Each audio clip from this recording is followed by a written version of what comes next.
नमस्कार, Vidarbha city news चॅनलमध्ये आपले स्वागत आहे।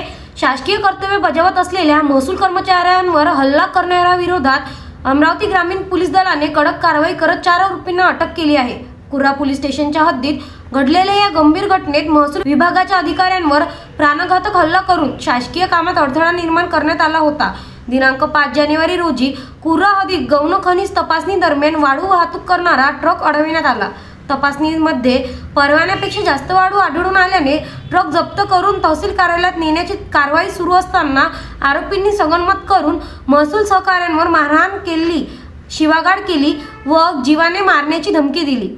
या प्रकरणी कुरा पोलीस स्टेशन येथे गंभीर कलमान्वये गुन्हा दाखल करण्यात आला असून पोलिसांनी तत्काळ कारवाई करत आरोपींना चांदूर रेल्वे येथून अटक केली।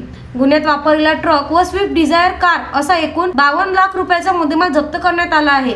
आरोपींना कार्यालयात हजर करून न्यायालयीन कोठडी सुनावण्यात आली असून शासकीय कर्मचाऱ्यांवर हल्ला करणाऱ्या विरोधात कठोर भूमिका कायम राहील असा इशारा पोलिसांनी दिला आहे। Vidarbha city news Amravati.